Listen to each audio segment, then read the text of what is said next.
And now, what many of you requested, Insanely Zane, Part 2. My mom's entire night of making nice had been an act. Let me explain. Mom's a flight attendant, and her boyfriend, Rodrigo, is a co-pilot.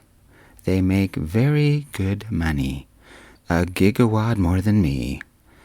They usually are assigned to the same plane and fly everywhere together.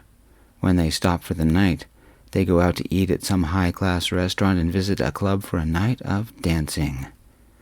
Me and my 16-year-old brother Elliot and my 12-year-old sister Jasmine often don't see Mom for days, or a week, or more. Life is better when she stays away, because the three of us have evolved a routine that handles all the important stuff. When Mom returns, she doesn't even try to understand and screws everything up. Jasmine needs our daily routine the most. I suspect she might be a touch on the spectrum, but Mom has never had her tested. Mom's logic is smooth and simple. Jasmine gets straight A's in every class, so why bother testing her? I'm Zane Smith, age 21. I work 2 jobs, go to school, and take care of my siblings. I don't have time for a social life. I don't have time for friends. I'm Mom's personal servant, maid, babysitter, chef, and everything else. I blew up at Mom the other night and told her I was moving out. She could watch her own kids. Mom didn't like that. My new boyfriend, Ari, had been witness. Mom then learned that all her kids hated her. Mom was mean until she realized I was serious. Then she became all sweetness and cream, because if I've moved out, she couldn't live the high life with Rodrigo anymore. She had to stay home and take care of her kids. Tuesday night, Ari Rossi, my new boyfriend, was about to pick me up to see the new place. One problem? I've been fighting a migraine all day. Bright lights triggered it. I'd considered texting to cancel, but I hadn't. I wanted to see Ari again. Needed to see him again. It was 7:30. The sun had gone down, and for the first time that day, my head stopped throbbing. I knew peace. We drove over to the apartment. The 3rd-floor apartment had 2 bedrooms, a master bath, and a communal bath. It smelled of fresh paint and a freshly laundered carpet. It had a great view of the Young Automotive Plaza. They're the ones with the slogan that goes something like, "We keep your cars running young." The other problem? I had a feeling I'd been watched all day. Obviously, I suffered from sleep-deprived paranoia, because I hadn't been sleeping very well at night. In fact, I'm liable to curl up in a shady part of the bus and sleep. I wouldn't say anything to Ari. As I stared out at the cars, Ari walked over and took my hand. His hand seemed warm compared to mine. "You're not feeling well," he said. "I'm fine," I protested. "Let's make the most of tonight. Let me take you out to dinner." His worried glance left me feeling weak. "What?" I added. "It's just a cold or something. I work 2 jobs and go to school and take care of my brother and sister. I'm entitled to get run down." "You do too much," Ari said. "I could never keep up with you." "Sometimes," I mumbled. "I can't keep up either. But once I have my own place, things will be different." Ari tilted his head and gave me an odd smile. "What?" I asked. "Things won't be different," he said. "They'll just be at a different place. Your mom is going to make you do everything until Jasmine has graduated. You might be trying to live your own life, but your mom has also turned you into their dad." "If I don't take care of them, who will?" I asked. Ari didn't have an answer except to hold me. For a second, I let myself relax in his arms. I'm afraid that he was right. I became the parent when Mom was gone, and often when she was here too. "Give your mom a bill," Ari said, "as soon as she gets back." A bill for what? I asked. Every hour you babysit, he said. 1 week has 168 hours, I said. And you're watching 2 kids nonstop, Ari said. Charge her $15 an hour per kid and watch how fast your mom drops the guilt bombs and then dumps you. She'll make Elliot do everything, I said. And as if on cue, my phone rang with an unfamiliar number. I answered. Is this the brother of Elliot Smith? Zane Smith? The woman on the other side of the phone said. Older brother, I replied. Our mom is out of town. I know, the woman's voice said. I spoke with her 5 minutes ago. In fact, she gave me your number. I am Dr. Johnson, from the counseling department at Elliot's high school. I represent Elliot's school, and we need to speak with a parent or guardian as soon as possible. You are listed as Elliot's emergency contact, right? That's, correct, I cautiously said, suddenly feeling suspicious. Hadn't Mom said something last week about contacting the high school because of Elliot's grades and attendance issues? We have scheduled a team meeting, Dr. Johnson said, for tomorrow morning at 7 a.m., right before school begins, and your mother agreed to the appointment and said that you will be there. We will be talking about Elliot's academic performance in his classes, as well as his attendance issues. We also want to inform you how his performance affects his chances for his college entrance requirements and potential scholarships. Naturally, we expect you to bring Elliot for the discussion.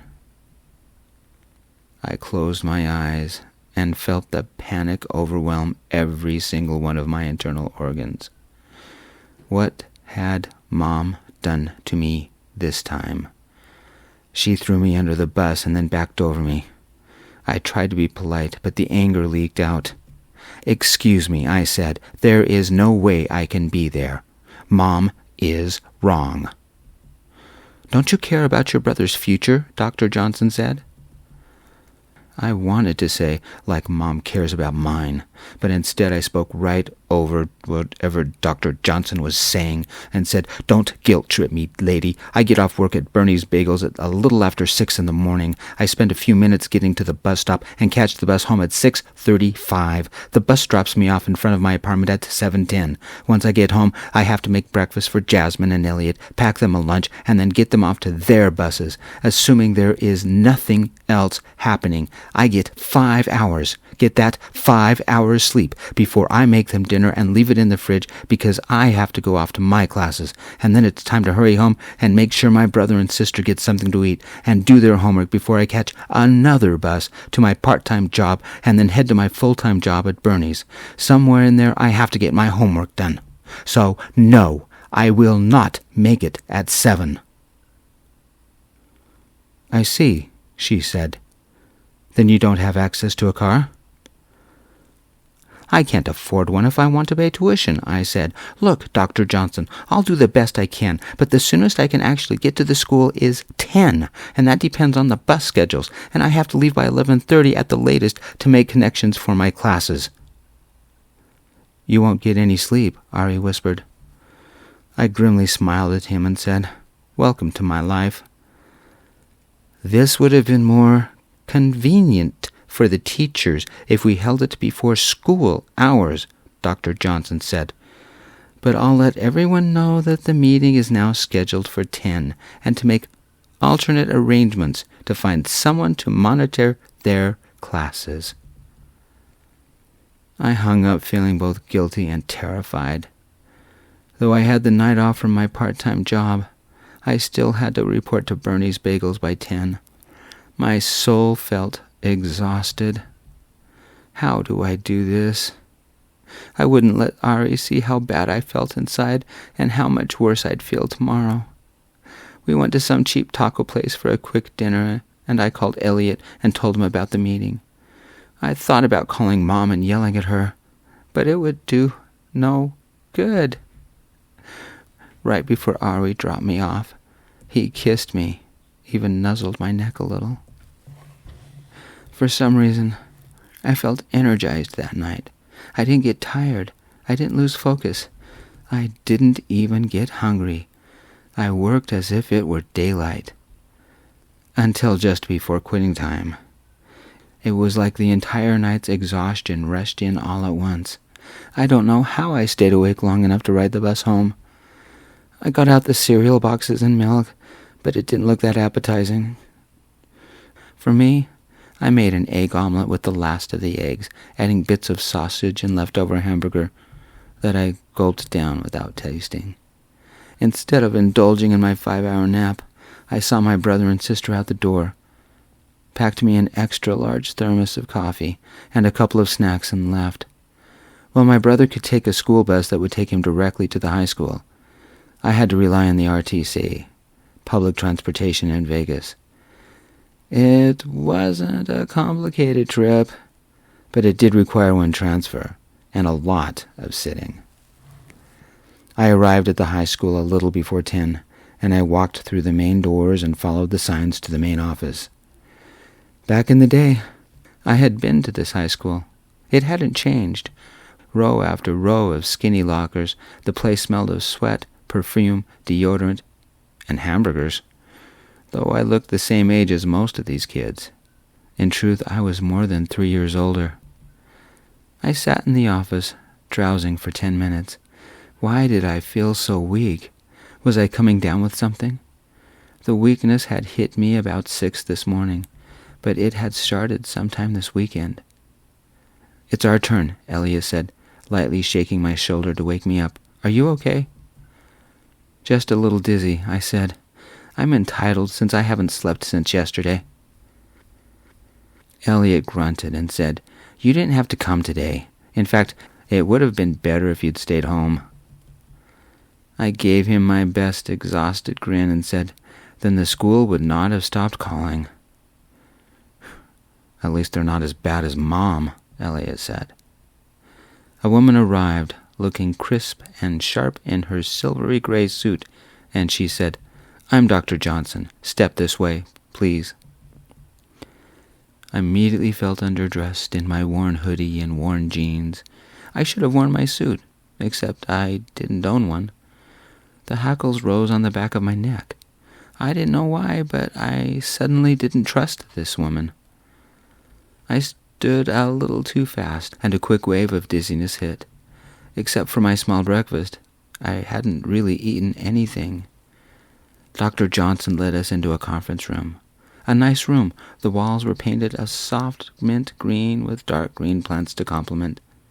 A large oval table graced the center of the room, with a dozen chairs around the table.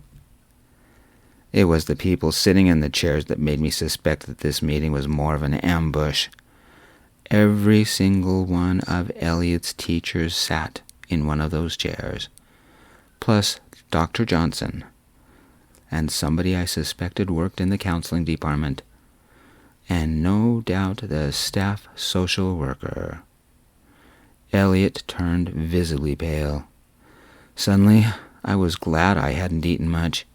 My heart raced. Could anybody else hear it besides me? The teachers, with all their kindness, had ambushed us. A few very inappropriate swear words ran through my head. I kept my tongue. "Thank you for coming, Zane," Dr. Johnson said. "Everybody, this is Elliot's older brother, and he only has an hour before he has a bus to catch. We need to stay focused." I don't know how I heard it, but somebody softly snickered when Dr. Johnson said, "bus." I focused on each person, suddenly aware of minute changes in skin tone. I found the man who had snickered, the gym teacher. He must be a car snob, and I stared at him and said, "I'd appreciate you keep your comments to yourself. Some of us don't have the luxury or finances to afford a car." His eyes widened in shock. "You heard me?" "Like thunder," I said. I enjoyed the subtle shade of red that flickered across his cheeks. My mind sped faster than it had ever gone before. "Let's start with you, Mr. Gym Teacher." Elliot, you will explain why you are failing a gym class. You know I don't have the money for you to repeat a school year. I can't work any more hours, and Mom spends all her money on her boy toys. So what are we supposed to do? Adrenaline pumped through my veins. I felt more alive at this moment than at any time in the last year. Maybe more. What was happening to me? It's not my fault, Elliot said. Working out is stupid and pointless. Zane, you don't exercise, so why should I? I'm too busy taking care of you, I said. Get off my back, Elliot shouted. I will when everything is a B, I said. Dr. Johnson cleared her throat and said, Why don't we start with chemistry class? In just a moment, I said, still staring at the gym teacher. I want a list of everything Elliot can still do to improve his grade. One by one, we went through the rest of his classes. He had 8 classes divided between A day and B day, with one period being a study hall. Elliot had failed all of them. How do you fail study hall? Then something surprised me, because of all the people in the room, the gym teacher spoke up and said, Elliot, tell me I'm understanding. Your brother is working 2 jobs and going to school, while your sister is a straight-A student and does her best around the house. Since you are not doing your schoolwork, and you are not doing any kind of chores, what are you doing with your time? Elliot just sort of sat there, and then he yelled, Are you saying I'm lazy? Stop picking on me. School is stupid. This meeting is stupid. I won't do any of your stupid assignments. I'm not going to be stupid like my brother and work all the time at some stupid dead-end job. He doesn't even have time to have a social life, has no stupid friend, and barely has a stupid boyfriend. I have plans for my life. I'm going to be rich, and I already have a ton of friends. That's enough, I yelled, suddenly standing. I'm doing all of this for you. Do you think I like how my life is going? I'm doing all of this to keep our family together. Mom isn't around, so it's just us. We have to stick together or we won't survive. We have to stick together or we won't survive, my brother mimicked in a falsetto voice. Make sure I get a copy of Elliot's, I began to say, as a huge, oh my God, wave of dizziness hurled into me. Now I know how Dorothy in Wizard of Oz felt when the tornado picked up her house. Zane? Somebody yelled, but I couldn't tell who. The only things I did know was the carpet felt warm against my cheek and that I would miss my bus connections. Had I fallen? Who would make dinner? Somehow I had to get Elliot to catch up on his homework and make sure Jasmine was all right. I drifted somewhere between sleep and consciousness, but I don't know for how long. I dreamed of Ari holding my hand, of kissing me, of taking me away from my horrible life. The guilt hit. I can't abandon Jasmine and Elliot. Somebody has to keep this family together, because Mom sure won't. Sleep, Ari's voice commanded from the darkness, and know I'm watching over you. I instinctively followed the command and drifted deeper into the darkness. I woke. Hours later. Somebody held my right hand in a cool, strong grip, while somebody with small, warm hands held my left hand. Though it was dark, I could see as if it were noon. Ari sat on my right. Jasmine sat on my left. Across the room sat Elliot. Ari wore his usual heavy, oversized hoodie with a pair of large dark glasses shoved up to the top of his head. The sound of machinery hummed on my left side, and a needle pricked into my right arm. Above my right shoulder hung an IV bag. I didn't wear my normal jeans, a hoodie and a t-shirt, but a pale green hospital gown. I lay in a hospital bed? How did I get here? The last thing I remembered was the meeting about Elliot at his school and needing to catch my next bus. Oh no, what time was it? Had I missed both my jobs? I think Zane's awake, Jasmine whispered, but I heard it more as a shout. Ari's hand gently felt my forehead and then tousled my hair. Feeling better, beautiful? I tried nodding, but the room started spinning, so I asked, what happened? My voice came out more like a croak. Jasmine answered, they called me at my school to see if I knew how to unlock your phone so they could call Ari because they tried calling Mom, but she must have been in the air because nobody answered. I was asleep when I got the call, Ari said. I picked up Jasmine, and by that time, they had you here. They thought it was exhaustion because you worked so hard to take care of us, Jasmine said. You don't sleep, you don't eat right. The doctor said your red blood cell count is low, and that means you have anemia. That makes it my fault because I don't take good care of you. No, little sis, I said. Not your fault. Elliot came over and stood by the bed. He looked like he'd been crying, and his voice broke as he said, it's my fault. You've been working yourself into the ground just so we have food on the table. And do you know what the coach said while we were waiting for the ambulance? He said you were killing yourself so me and Jasmine could have a better life. You should be going to frat parties and dating every week and living the wild life of college, but you're too busy taking care of us. I don't mind, I said. Ari leaned over and kissed my forehead and said, then it must be my fault. How? I asked. We've only had one date. Ari ruffled my hair and said, I called both of your jobs and told them that you're in the hospital. They were understanding and wished you well. Thanks, I said. What am I going to do? If I don't work, we don't get the money. Mom doesn't always pay the rent or electricity. Jasmine held out her phone and showed me the phone numbers. Mom still hasn't called me back. I know what I'll do. I'll apply at the ice cream store. No, little sis, I said. Your job is getting good grades. I'll be fine. She hugged me and whispered, don't die. Besides me, I think only Ari heard her. The doctor entered the room, a clipboard in hand. He looked up from his clipboard and said, Ah, Zane, good, you're awake. How are you feeling? Tired, I said. I have a headache. Will I live, Doc? I meant it as a joke, but the doctor didn't answer like it was one. Zane, let me be serious. I don't know which came first. You're overworking yourself so much and getting too little sleep that's affected your red blood cell count, or maybe the low red blood cell count came first and it's affecting your sleep and causing your exhaustion.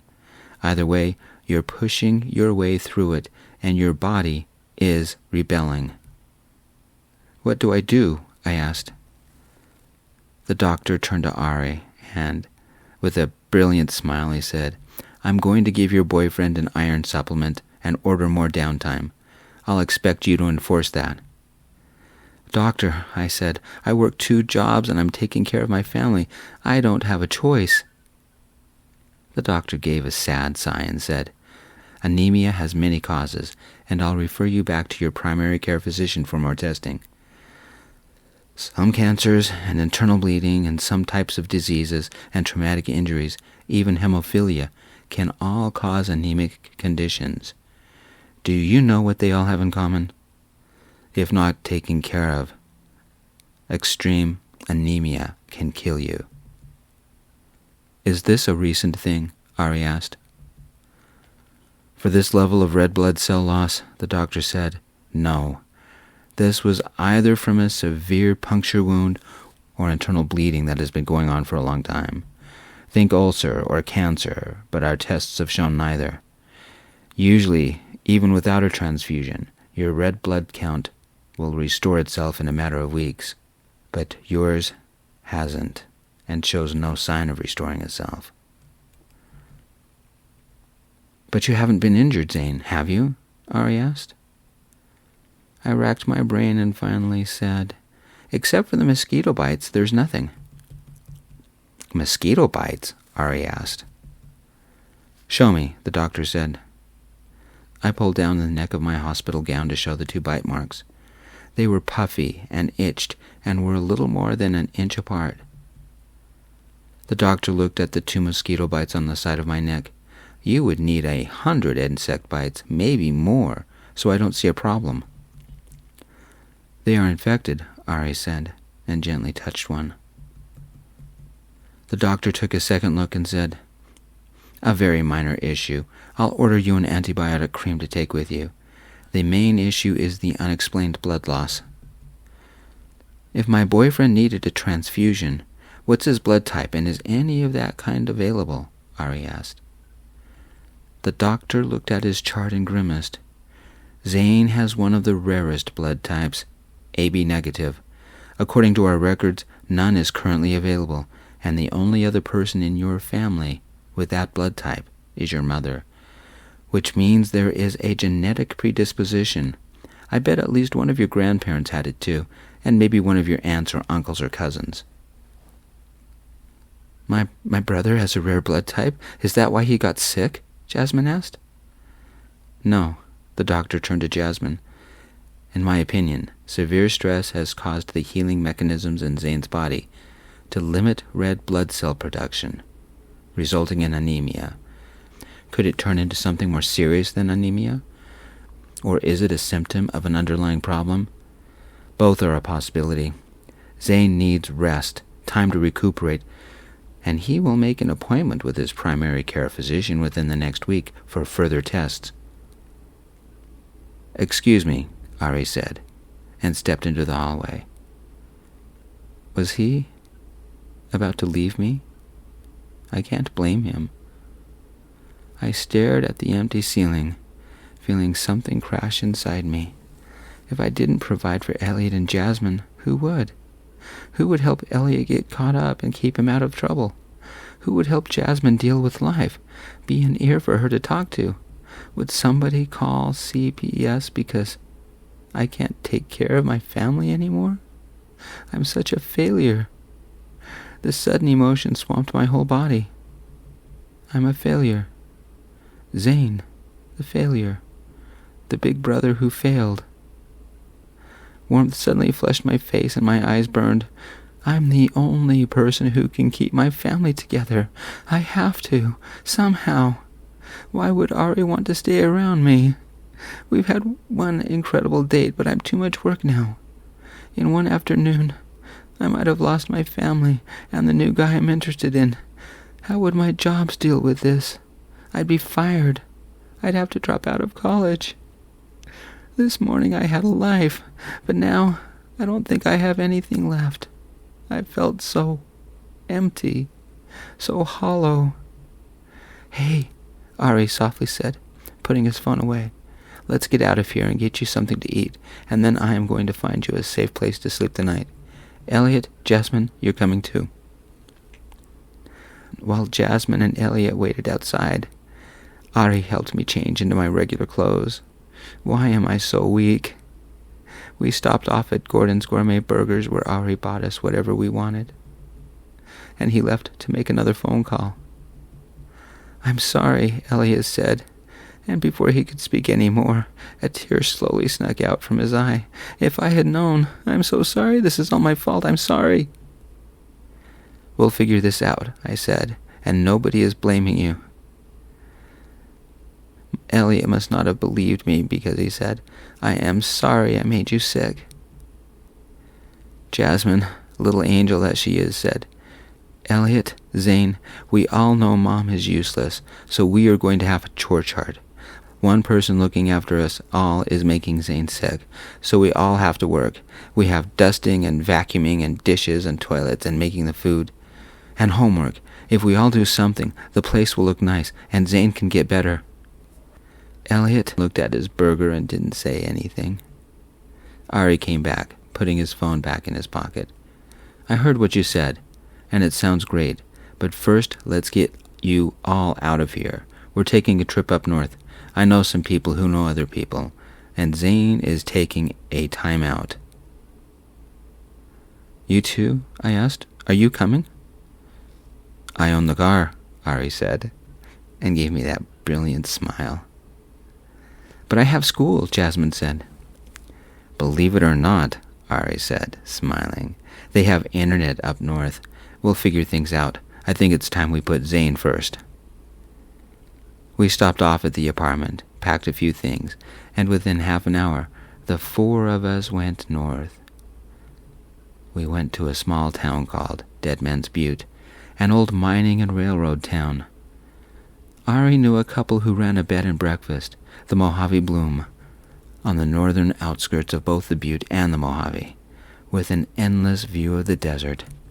The Mojave Desert, a place of indescribable, almost alien beauty.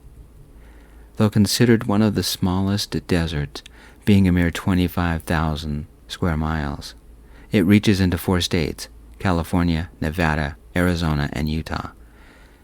Its lowest point, a large area called Death Valley, is one of the hottest places on Earth. An area named Furnace Creek reached 134 degrees Fahrenheit. That's 54 degrees Celsius.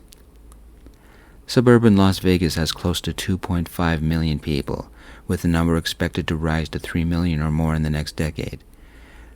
The city is about 100 miles from the middle of the Mojave. The entire region was named after the Mojave people. Dead Man's Butte is a small town about an hour's north of Vegas, depending on how fast one drives. It suddenly became a town overnight when the silver boom hit.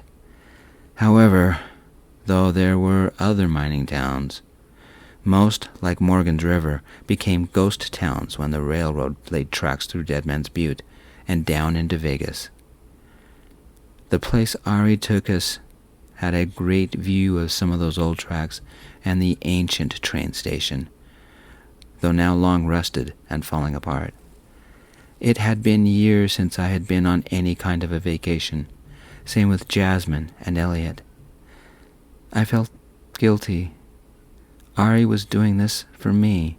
We barely knew each other, and yet here we were, in Dead Man's Butte, an hour north of Vegas. My family was with us. I was with him, relaxing, or so I hoped. The sun had just set over the horizon, and I looked at the billions of stars in the sky. The desert is the best place to watch the stars. Somewhere, far to the south, was the glow that was Vegas.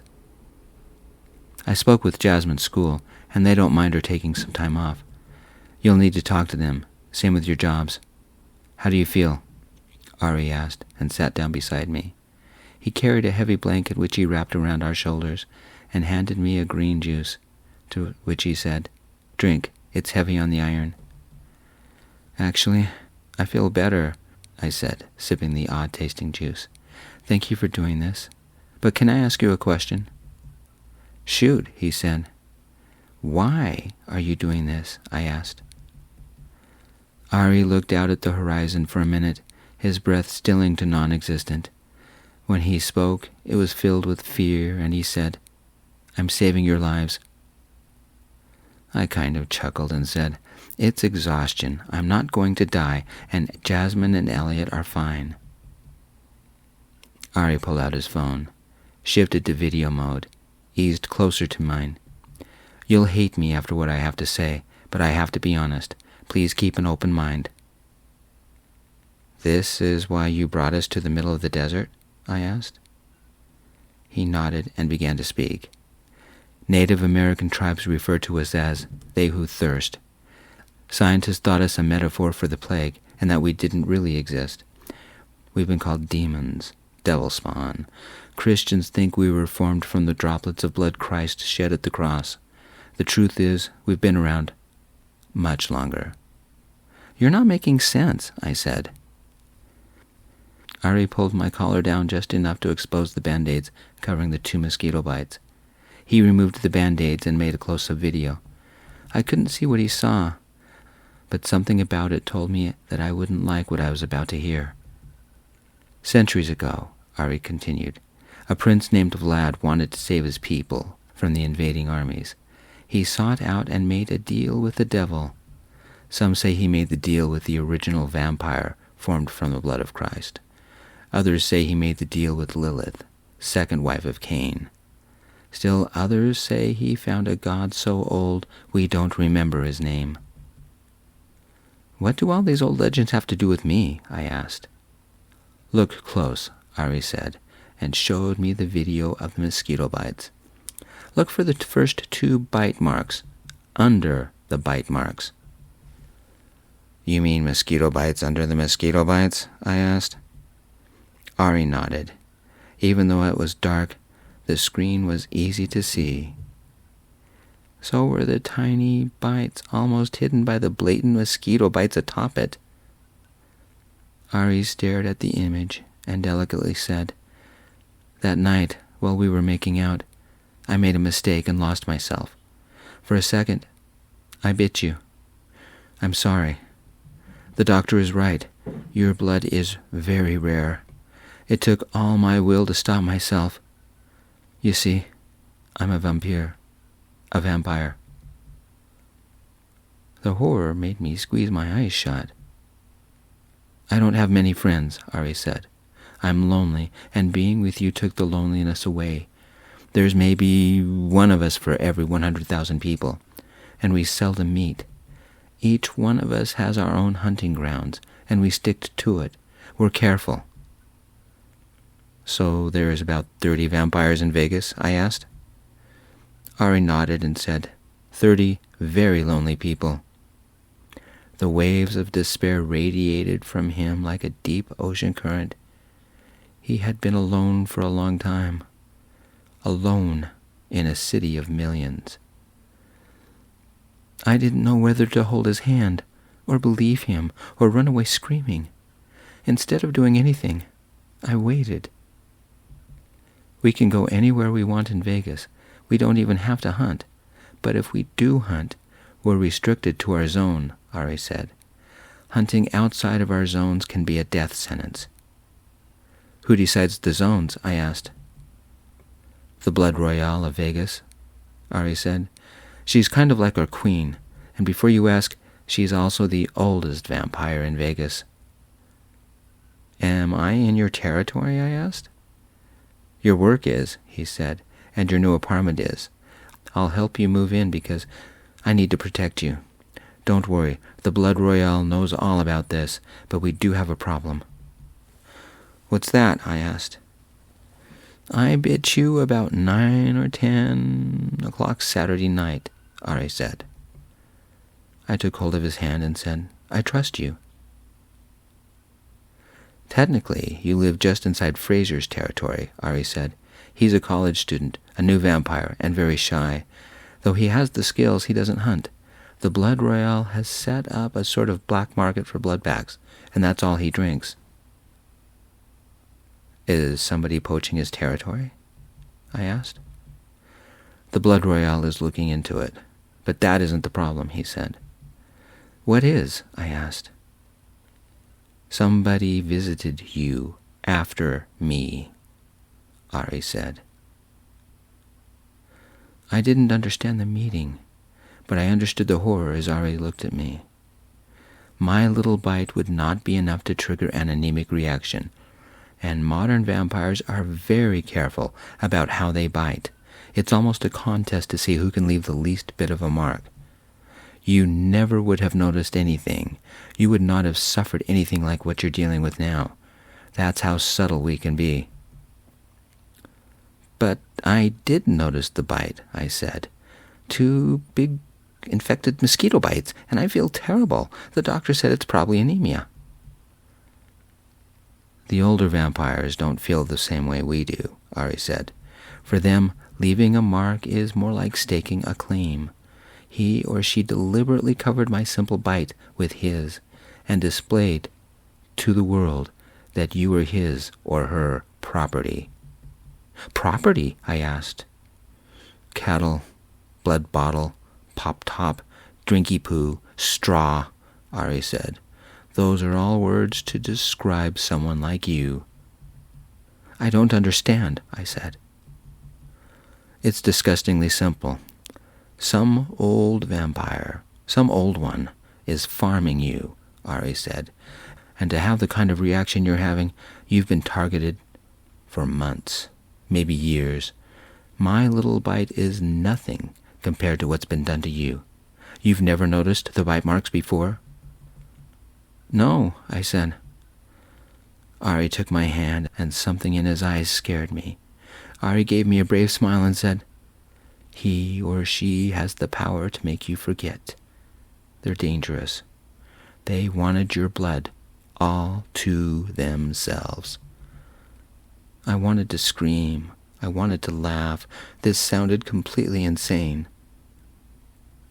Somebody is doing this to me because of my blood? I whispered. Your blood is like liquid gold compared to most other people's, Ari said. I almost wanted to throw up, but I had to know the answer to one last question. What about Elliot and Jasmine? Could they be a target too? They might be safe, but not you. That's why you're up here, Ari said. Sooner or later, the vampire that did this to you will hunt you. When that happens, I can protect you and your family before whoever is doing this kills you. End of Part 2. Insanely Zane Part 3 will be coming as soon as I write it. Thank you for listening, everybody. I'm Gio, author and reader of this piece, and I'm glad you stopped by. If you'd like to listen to more stories about gay men falling in love, please stop by my channel. We'll see you next Wednesday. Peace.